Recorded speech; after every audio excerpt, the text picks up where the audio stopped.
Acropolis, scene of Hyundai's first WRC podium lockout a year ago. Thierry Neuville leading home a memorable 1-2-3 ahead of Oyt Tanak and Danny Sordo. Obviously, it's a result we were looking for a long time. A rally where we have always been on quite good speed. And last year, obviously, was the lucky weekend for Hyundai. We secured that 1-2-3. The car was very strong. We were stronger than our main competitors, and it felt like a controlled drive throughout the whole weekend and an enjoyable drive as well. Last year's Acropolis victory was Neuville's first of what had been a frustrating season. A year on, the Belgian returns to Greece in good form on the back of strong outings in Estonia and Finland.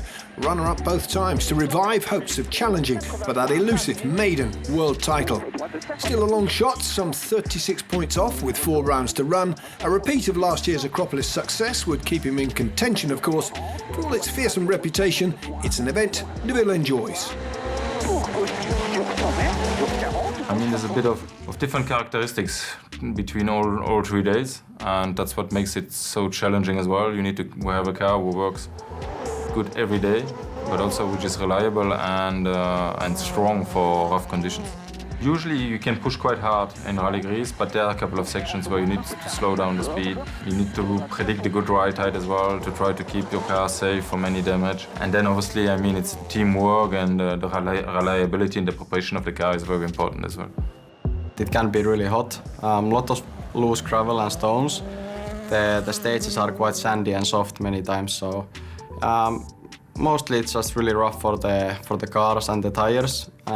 Definitely a rally where you cannot push from start to the finish all the time maximum, because you need to take care of the car also. And yeah, also in the long stages it can be a bit demanding for the drivers and co-drivers.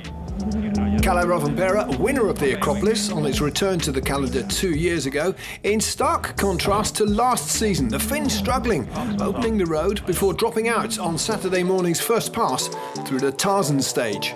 Toyota, in truth, were off the pace. A year on, the Yaris appears much happier on rough gravel.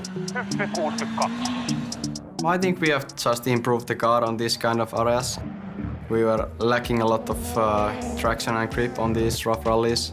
This year, rallies like Mexico and those were fine, Sardinia also. So it seems that the car is now working on these conditions, so we should be much more confident going to Greece, but it's still definitely when you open the road, it's not the rally which you enjoy the most, I would say. Friday is really long and demanding day opening the roads, and then it's more like minimizing the loss of weekend when you start first, I think. World champion Kalle Rovanperä looking to make up for a pointless weekend in Finland. His lead over teammate Elfyn Evans now down to 25 points in the title race. The Welshman looking to keep the pressure on as they prepare for one of the bumpiest rides of the season. Yeah, Greece is one of the toughest rallies on the calendar in terms of how rough and hot it is.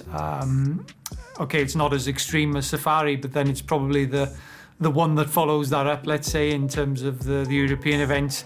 But what's very different to Safari is, of course, the temperatures and how rocky the terrain is. So, yeah, in some ways, a bit harder on the car, easier to get punctures, that sort of thing. So it is a difficult rally to get to the finish of without trouble.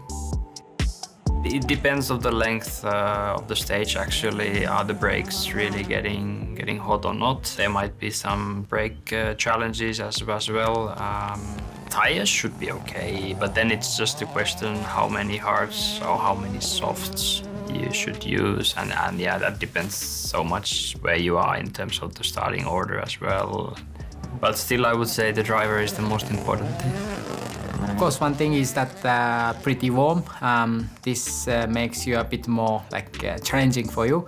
And then stage itself, there's a lot of rocks and not so deep ruts coming up, but just still very loose rocks everywhere. You need to avoid it, but there is some section you should push quite a lot, and you need to have a big confidence with the car. Otherwise, you know, if you are riding too much, then you hit the rock like concrete or something. So for me, Greece is very difficult and demanding for your driving side as well.